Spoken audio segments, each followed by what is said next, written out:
আসসালামু আলাইকুম। আজকে আমরা একটা রিয়েল প্রজেক্টে কাজ করব। এই প্রজেক্টে কাজ করার জন্য আমাদেরকে যে রিকোয়ারমেন্ট দেওয়া হয়েছে সেটা হচ্ছে এই ইমেজটা যখন নেওয়া হয়েছে তখন সেই সময় একটু অন্ধকার ডার্ক। তো এখানে আমরা দেখতে পাচ্ছি যে কিছু হয়তো বা কি লাইট দিয়ে ছবি ওঠানো হয় যার জন্য এটা ইয়েলো কালার হয়ে আছে। ওকে, ডাজন্ট ম্যাটার। ক্লায়েন্টের রিকোয়ারমেন্ট ছিল ছবিটাকে জাস্ট একটু স্ট্যান্ড আউট করতে হবে। তো সেই ক্ষেত্রে আমরা এটার ব্রাইটনেস আদার্স ওভারঅল ইমপ্রুভমেন্ট নিয়ে একটু কাজ করার চেষ্টা করব। তো এটার জন্য আমি যে টুলসটা ব্যবহার করব, যে অপশনটা ব্যবহার করব সেটা হচ্ছে ক্যামেরা র। এটা অনেক সময় লাইট রুম দিয়েও করা যায়, বাট আমি সবসময় বেশি ব্যবহার করি ক্যামেরা র ফিল্টার। সো এইটার জন্য আমরা কি করব, আমরা এখানে ফিল্টারে যাব, ফিল্টার থেকে ক্যামেরা র ফিল্টারে যাব।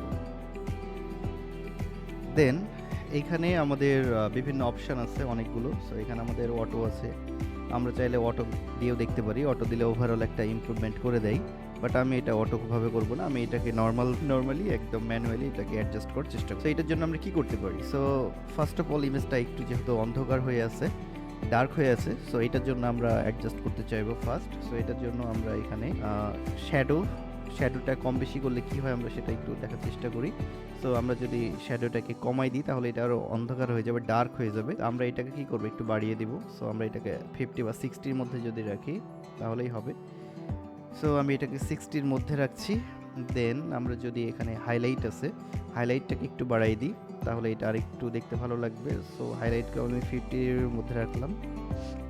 দেন এখানে ব্ল্যাককে নিয়ে একটু কাজ করতে পারি। সো আমরা যদি ব্ল্যাকটাকে একটু ইনক্রিজ করি তাহলে ভালো লাগবে। সো ব্ল্যাক হালকা। দেন এখানে কন্ট্রাস্ট আছে, আমরা কন্ট্রাস্ট একটু বাড়াই দিব তাহলে কালারটা একটু সুন্দর হয়ে যাবে। ওকে, ফাইন। দেন এখানে এক্সপোজার আছে, এক্সপোজারটা একটু স্লাইটলি বাড়াই দিব 20। সো আমরা যদি এখন বিফোর অ্যান্ড আফটার দিই, আগে ছিল এইরকম, আর সেগুলো অ্যাডজাস্ট করার পরে এটা অনেকটাই লাইট হয়ে গেছে। ওকে, ফাইন। দেন আমরা এখানে হাইলাইটের পরিমাণটা একটু বেশি বাড়াই ফেলছি, যার জন্য এই স্কিনটা একটু অন্যরকম হয়ে গেছে ফেসটা। তো আমরা এটাকে একটু কমাই দিই, আই থিঙ্ক 20 বেটার। তাহলে এটা এই অবস্থায় থাকলো। এখন আমরা আর একটু কিছু অ্যাডজাস্ট করতে চাই, যেমন আমরা এখানে একটু কালারটা অ্যাডজাস্ট করে ট্রাই করি। সো এইটা এখন দেখতে পাচ্ছি ইয়েলো হয়ে আছে কোডগুলো, কোনো ব্যাপার না। এটা যেহেতু ক্লায়েন্টের রিয়েল প্রজেক্ট, সো আমরা এটাতে ওগুলো অ্যাডজাস্ট করতে যাব না, আমাদের যেটা বলা হয়েছে এতটুকু করলে এনাফ। সো আমরা এখানে জাস্ট টেম্পারেচারটা, যদি এটা ইয়েলো হয়ে আছে, আমি টেম্পারেচারটা যদি একটু কমাই দিই তাহলে এটা একটু ব্লুইশ ভাব আসবে। সো দেখতে একটু হলেও ভালো লাগবে। দেন এখান থেকে ভাইব্রেন্সটা একটু বাড়াই দিলাম, স্লাইটলি 15 বা সামথিং লাইক দ্যাট। ওকে, দেন এখান থেকে ক্লিয়ারিটি একটু বাড়াই দিব। দেন এইটাকেও একটু বাড়াই দিলাম। দেন হালকা একটু গেইন অ্যাড করতে পারি, অল্প 14-15। ওকে, ফাইন। সো এখন যদি আমরা এটার বিফোর অ্যান্ড আফটার দেখতে চাই, আগে ছিল এরকম অন্ধকার, বাট এখন এটা অনেকটাই আমরা ব্রাইটনেস অ্যাডজাস্ট করে ইমেজটা স্ট্যান্ড আউট হয়ে গেছে। সো এখানে হালকা একটু যদি আমরা চাই যে অ্যাডভান্স কিছু কাজ করব তাহলে আমরা সেগুলো একটু করার চেষ্টা করি। যেমন এখানে যে জুতার কালার আছে সেগুলো আমরা একটু অ্যাডজাস্ট করতে পারি। ইভেন এখানে কিছু তার আছে, ওয়্যার আছে, সেগুলো আমরা হালকা পাতলা একটু রিমুভ করে ট্রাই করবো, তাহলে ইমেজটা একটু দেখতে ভালো লাগবে। ওকে, তাহলে আমরা এটাকে ওকে করলাম। দেন আমরা এখন এইটাকে রিমুভ করার চেষ্টা করি। এটা রিমুভের জন্য আমি এখানে ক্লোন টুল ব্যবহার করব।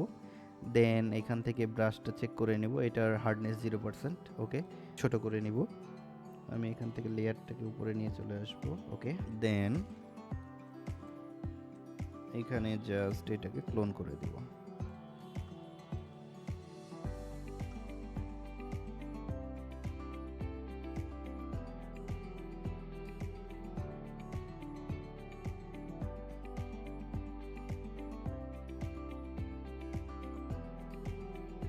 ওকে, আমাদের cloning done. So I think এটা আগের থেকে অনেকটা বেটার লাগছে, বাট আমরা সবসময় চেষ্টা করব নতুন লেয়ার নিয়ে ক্লোন করার, তাহলে আমরা সেটা যদি কোনো ভুল করে থাকি তাহলে সেটাকে আবার রিস্টোর করতে পারবো। সো আমি এই ক্ষেত্রে নিলাম না, কারণ আমি জানি এটা আমি অলরেডি করে জমা দিচ্ছি ক্লায়েন্টকে। সো এটাই ছিল আমাদের ফাইনাল ইমেজের লুক। আগে অনেকটাই ওভারঅল ইমপ্রুভ হয়েছে। আমরা চাইলে এখানকার যে জুতা তো অলওয়েজ ব্ল্যাক কালার হয়, কিন্তু এখানে যেহেতু ইয়েলো লাইট ব্যবহার করা হয়েছিল ফ্ল্যাশ হিসাবে, সো এটাকে আমরা কি করতে পারি, একটু ব্ল্যাক করতে পারি। সো এটা ব্ল্যাক করার জন্য যেটা করতে হবে, জাস্ট ডিস্যাচুরেট করে দিতে হবে। সো একটু ট্রাই করা যাক। আমি এইখানে আসবো, এখানে রাইট ক্লিক করে স্পঞ্জ টুল, দেন এইখানে লেখা আছে ডিস্যাচুরেট, ফ্লো দেওয়া আছে 50%। সো যদি 50% দিয়েই করি, আমি এটাকে একটা নতুন লেয়ার নিয়ে নিচ্ছি, দেন এটা কয়েকবার করা লাগবে। সো আমি এটাকে 100% করে দিলাম। 100% করে দিয়ে যদি দেখি, দেন একটু ছোট, যেন বাইরে না চলে যায়।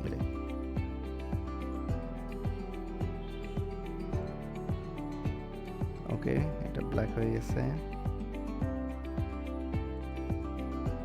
আমি চাচ্ছি না ফুল ব্ল্যাক করতে, কারণ এটা বেশি ব্ল্যাক হয়ে গেছে। সো এটা আমার দেখতে ভালো লাগছে না, এটা আমি পরে করে ফেলবো।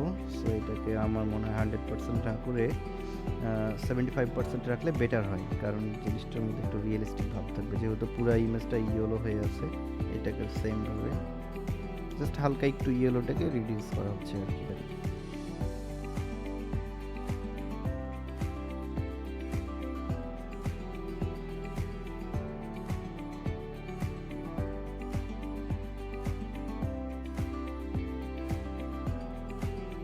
সো এটা ইনাফ, দেন এইটাতে আসি।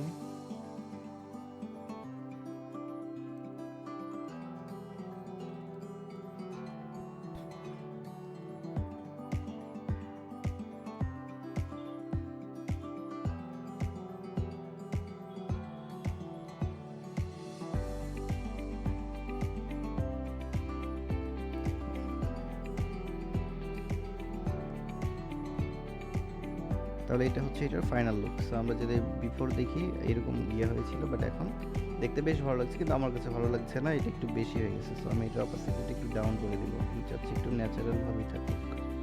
সো স্লাইটলি জাস্ট আমি এটার অপাসিটি ডাউন করে দিলাম, আর একটু ডাউন করতে পারি, মেবি 30% আর 40% বেটার, জাস্ট হালকা একটু। সো এটা আমরা চাইলে এই প্যান্টগুলোকে ইয়েলো করতে পারতাম, কিন্তু এই প্রজেক্টের জন্য করব না, কারণ এটা আমরা ক্লায়েন্টের যেভাবে রিকোয়ারমেন্ট ছিল সেটাই ফিল আপ করার চেষ্টা করছি। So that's all, thank you very much.